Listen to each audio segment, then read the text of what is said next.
Hey guys, it's Gur here, and I'm a competitive player from New York City who's competed and traveled for multiple NRS titles. Today, I'm going to show you how to play Havik.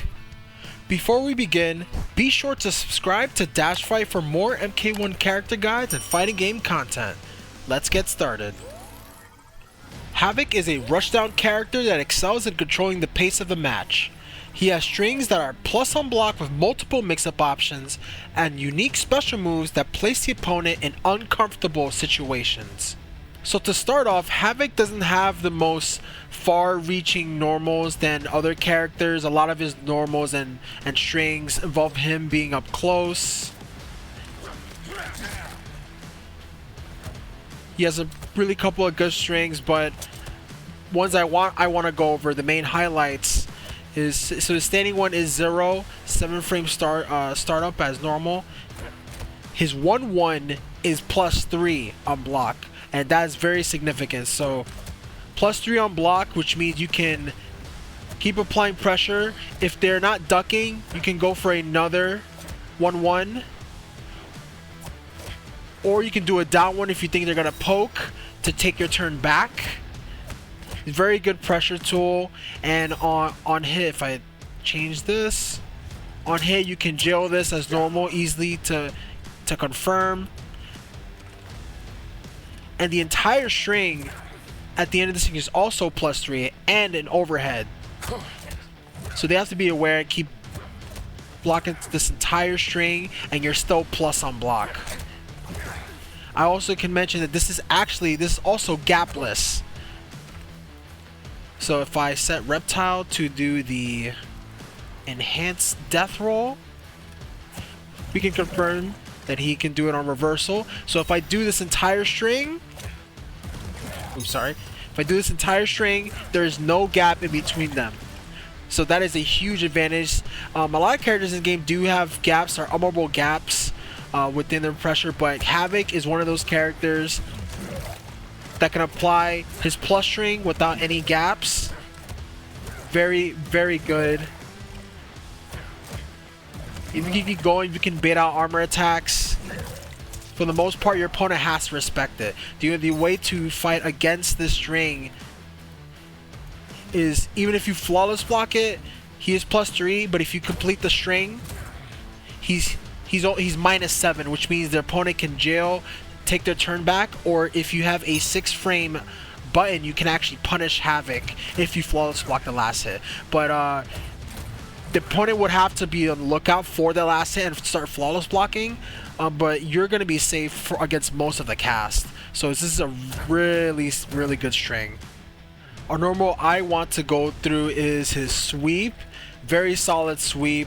I would always recommend a character that has a good sweep to just abuse it, because the range on this sweep is just incredible. And on block, the pushback on it is so good.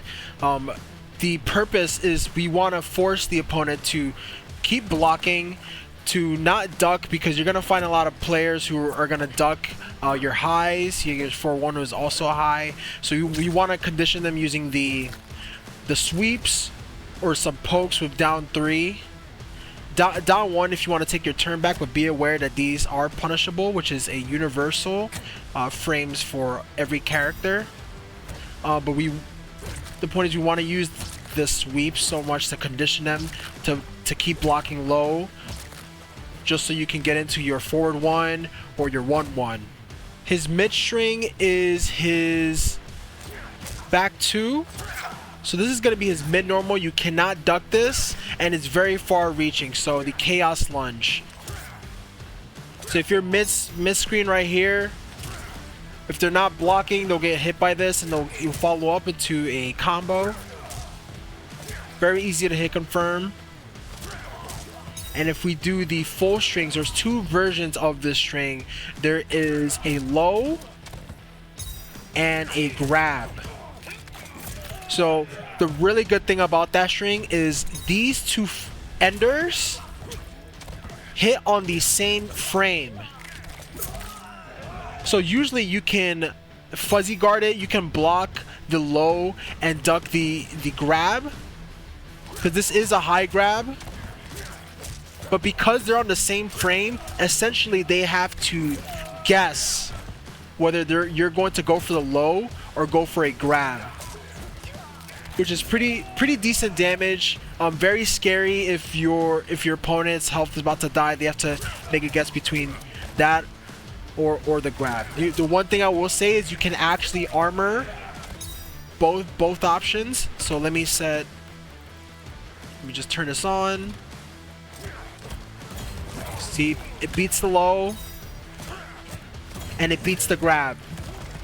So while keeping that in mind, it's all about what if you just do back 2-2, condition your opponent. Once they're scared of the follow-ups of the low and overhead, you go for the punish.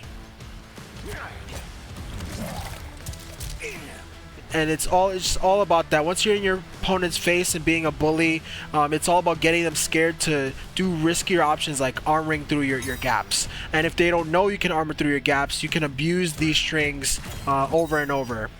Another string is his standing 2. So by itself is -2. But he has 2 other follow-ups. So his 2-1 is going to be +6 on block. And his 2-2 is going to be -5, but you can special cancel it. So these on hit on their own, this is mostly going to be used as an ender, but if you know they're going to block, this is really good for plus frames. If you get +6, you can go for a grab right after. You're going to keep blocking with the grab or go for the chaos lunge.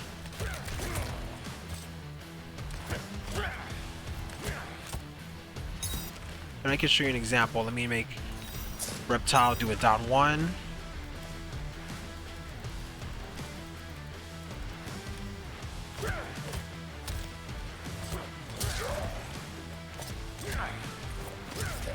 And look at that, a punish. I use that as an example, but if they were to block the full string, move back and go for the chaos lunge. It's going to be all about that. And this applies to his 1-1 as well. So it's going to be your main way of whiff punishing down ones or buttons that are thrown out without you blocking them. If you're in this range and they throw a button, chaos lunge is going to help secure those punishes for you. Havik does have a low, but it doesn't lead into anything. It's just going to be just regular damage into a sweep.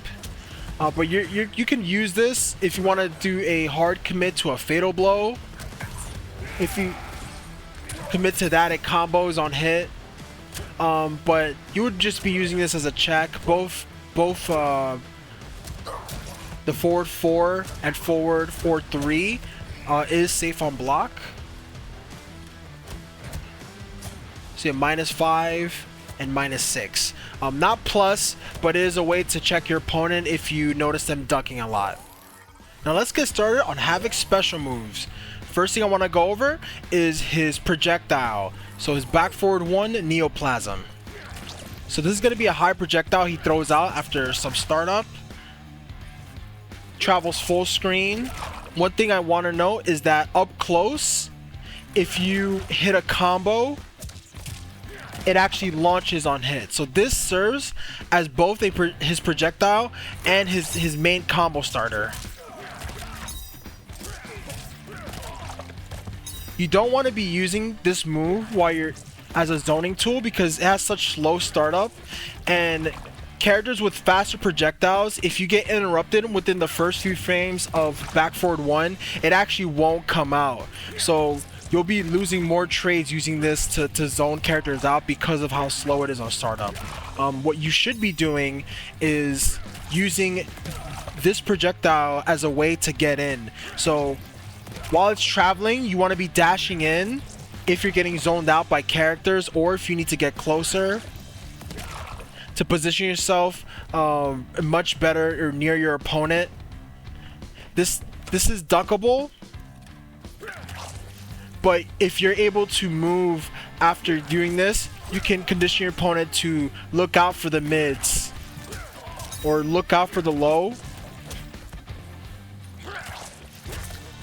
And it's all about conditioning the opponent to block low. So up close they have to block this, but if you're able to get started, if you need to get started, throwing this projectile and dashing is the way to go. And when they start looking out for the projectile and start blocking both options between this and the low, then you can go for grabs. Go for grabs if you're scared to move.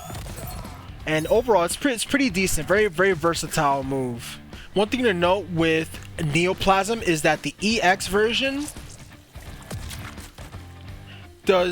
travels behind Havik to the other side of the screen, and it tracks the opponent's last known location. It also becomes a mid, so they cannot duck this. So if I do it here, if they're used to blocking the regular one, the mid one will force them to block. And you can also combo this on hit.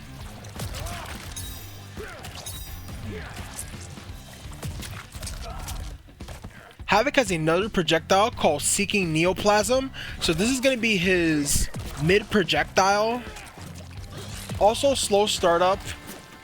So you're not going to be using this to zone, but the main benefit of this projectile is that it's active as soon as the heart flies out of him. So if you get hit during the animation where the heart's coming out, it's still going to come out and go after the opponent.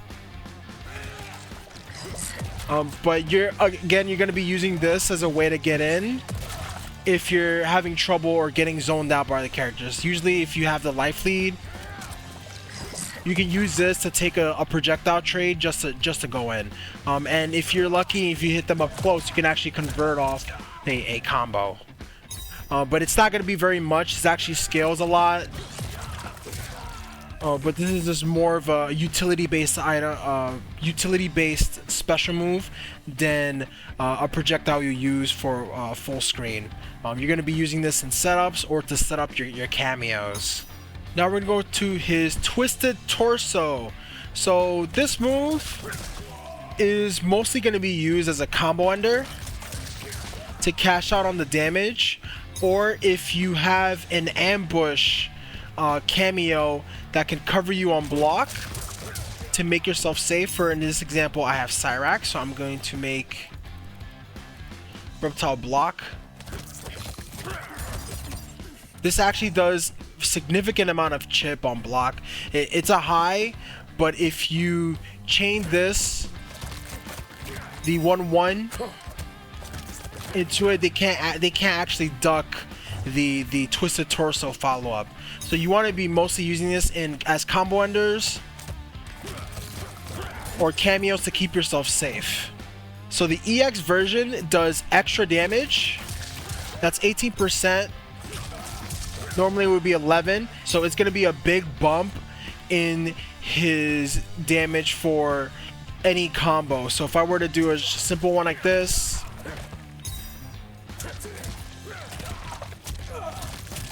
this would be 21%. But if I add the EX, it would be 27%. So pretty good. Yeah, or 31%. So it's very solid. If you have the meter to spend, I highly recommend using it to close out rounds or games. Now let's go with Havik's mid special, Helping Hand. So this is gonna be his. So this launches on hit, launches for a combo if you manage to land it. Very slow startup. And the EX version crumples. So you can go for a combo. But the special thing about this move is this is actually his only armor move. So if I recorded Reptile going up and doing down 1, as you see, it absorbs the hit.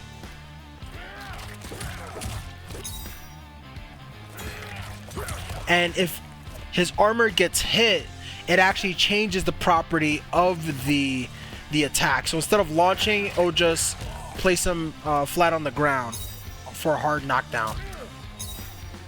And if you EX it, it does more damage. But I don't recommend using this move by itself. It's very slow, and even though this is safe on block -5, if they flawless block it, it's actually punishable -15. And there's a lot of moves that they can punish it up close if they manage to flawless block it. Because it's so slow, it's very telegraphed, very easy to react to if you're ready for it. And you don't want to just be throwing this out despite the benefit of the armor and how much it goes on hit. This is better as a move in combination with your Cameo. So I have Cyrax here, so I'm gonna make Cyrax launch forward.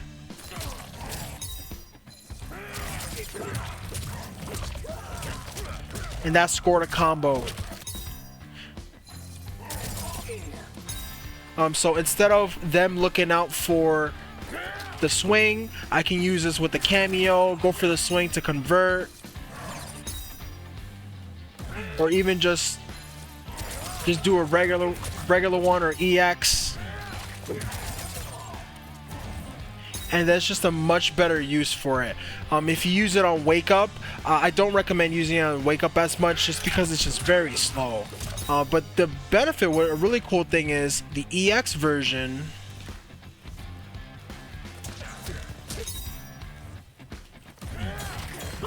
it's actually 3 hits of armor. Let me see if I can time it. Yeah, 3 hits of armor. Any more hits after that will break it, and Havik will get hit. But you'll rarely see multi-hitting armor moves to break that armor. So more often than not, if they're still attacking you, you'll be able to get a trade off those hits of armor, and that's pretty good. The only way to really counter that move is to flawless block and punish. But overall, it's a decent move with your Cameo, but just don't use it too much on Wake Up or abuse the move, because really good players are going to flawless block it and punish you every time. Last but not least, we're going to go through Havik's Bloodbath. That's his back forward 2. So this is going to be a special where he rolls forward. It is a high, but if you catch them, he throws up in their face, does a little punch at the end. It's not a lot of damage on its own. One thing to note is that in the move list, it only has 1 input, but there's actually 2 distances where you can perform this roll. So there's this regular one, and this is the close version. So when you're doing combos, make sure you're inputting the close version of the back forward 2. So that's back forward 2 back for the close version, and back forward 2 for the regular version. So if I do this, this would actually whiff if I don't input the back. So you always want to be doing that in your combos to land them consistently. The special thing about this move is that if you EX it, this creates a tether between Havik and the opponent for about 3 or 4 seconds. And during this tether, it unlocks a special move with the same input called Corpse Taunt. And this actually creates an unblockable for the opponent. So when you land this, you can use the unblockable, and you can actually go for a combo afterwards. So very, very unique. And I can actually show you what happens if they're just holding block. If they're just holding block, there's nothing they can do about it. It's free hits, free damage, and let me make them jump. Even if they jump,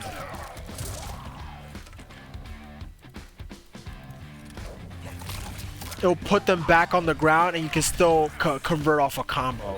So it's very, very strong move. The only thing is is that this costs two bars of meter.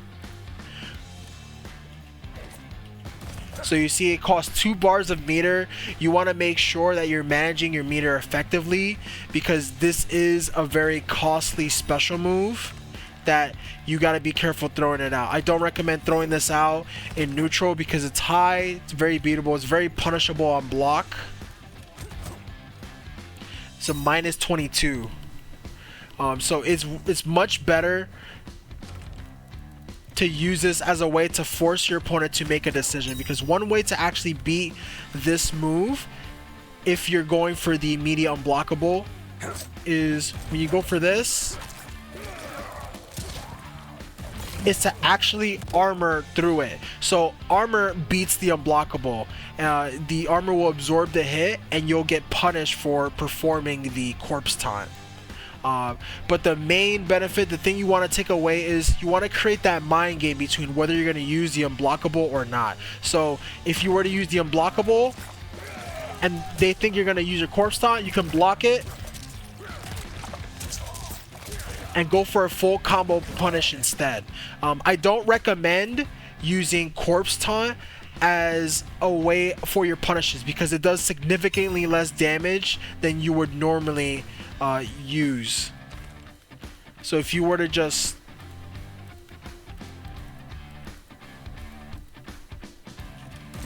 do this,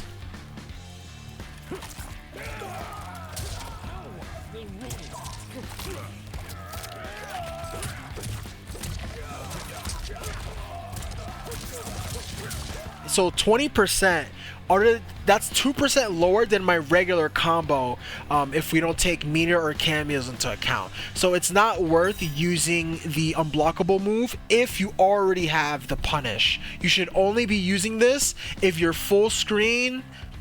So if you're full screen, you're gonna be, this is all about the opponent. So the opponent is either going to take the free damage or try to armor to punish you so they don't take damage. And in game-winning situations, this can actually be checkmate for them, because they have no way of stopping you from moving back and then using the unblockable to kill them. So it's a very, very unique special move that Havik possesses, and I recommend that if you have the meter, to spend it on unblockable and then see what your opponent does to get out of that situation, whether they're going to frantically hit you out of it, because if they hit you out in this mode,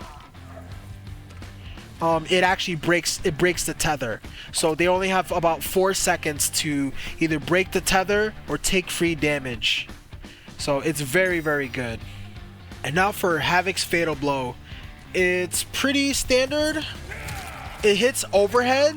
So if they're caught ducking,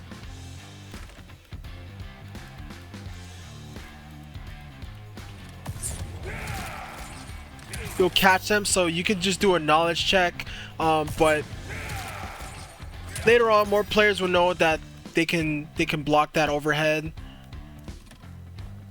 But it hits pretty consistent with combos. Pretty good for anti-air. It has a really big arc. Pretty deceptive range too, so even for mid-screen, if they were to throw a projectile or whiff a button, you would use the Fatal Blow to whiff punish. And any combos that you use for this is also good to end in Fatal Blow, and it does just pretty good damage.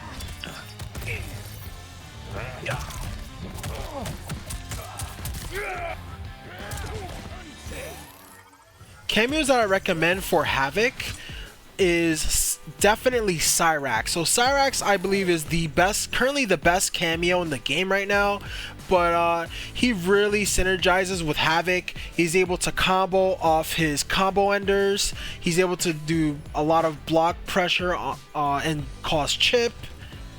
And just overall, it's just a really, really good pick. You can't go wrong with Cyrax. And currently, I feel like he's the best cameo for Havik. But if you are getting zoned out, or you need more consistency with your damage, I recommend Sub-Zero, because with his freeze attack, you're able to combo with your helping hand, your slow arm move, the down back one, you're able to combo off of that, off of freeze, and it could consistently nets you like about 30% damage off those hits. Really good. It also provides you a wake up. So Havik doesn't have a good wake up game because his armor move is really slow. But with the Sub-Zero's cold shoulder, he's able to provide an extra layer of protection if you need another option for wake up. And the ice armor for negating projectiles is always good, especially if you need to get in on opponents who are very zone heavy. A standard pick is Kano. I also recommend him if you are more aggressive, if you want to chain attacks with your helping hand. His delayed knives are really good for amplifying your pressure to net you some extra damage if you land hits and canceling it to the arm move. His Kano ball is also really good for mind games when you hold it and you're doing your mix-ups up close. So I recommend these three. So Cyrax, Sub-Zero, and Kano. One example of how good Cyrax is with Havik is he's able to create a lot of pressure on block. So for example, if I were to do the string into the twisted torso, it would cause some chip, but if I combine it with Cyrax, by itself, that is 10% chip and I'm still safe on block. So normally this is unsafe on block, but with Cyrax, I'm able to move back or continue my pressure. So it's really good. Builds a lot of meter too. The only way they would stop it is they would have to flawless block the hits. But that can be really difficult to do when you don't even have to commit to the actual string for chip out. So it's just extra pressure for them. And also, if I do the bloodbath, I can actually combo off of that. So I use no meter. I haven't used Havik's meter. Just did a regular. If I were to do a regular ender, I'm able to combo with Cyrax.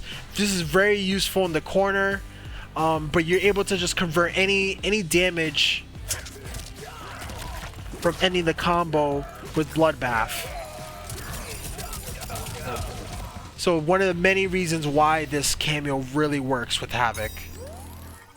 Now we're going to enter the combo portion of the guide. Please bear in mind that the combos you find here may not be optimal and there might be a better combo online that can do more damage. But my goal is for you to get started on Havik and to use the basic combos and to build off of them more effectively as you are learning the character.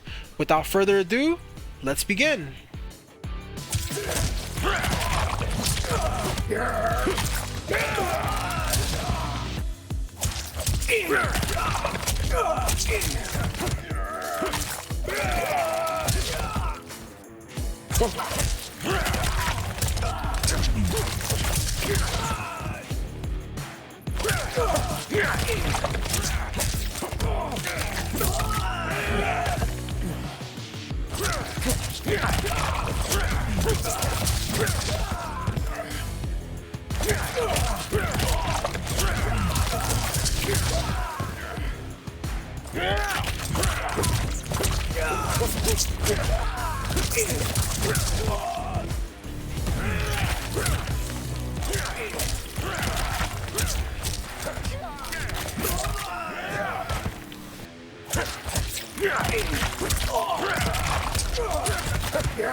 Overall, I think Havik suits anyone who wants to be a bully up close with his plus buttons, very safe normals, as well as his unblockable setups.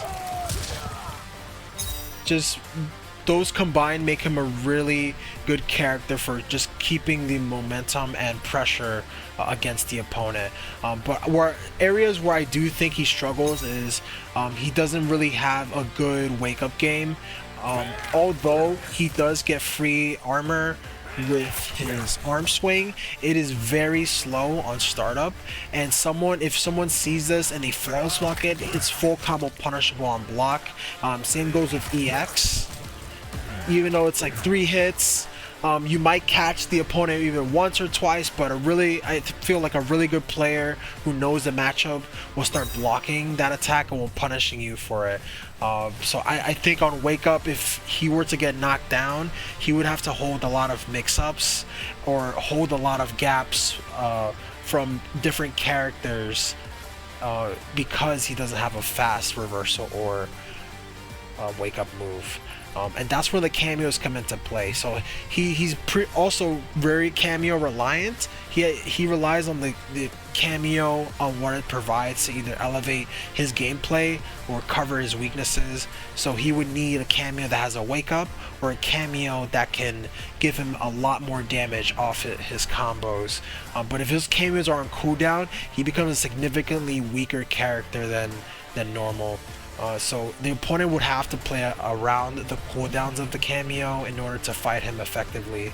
But overall, he can just, as long as he gets close and gets you to the corner to maximize damage, Havik can definitely play most matchups. He just needs to find the right situation to activate those unblockables and play based on the opponent's habits.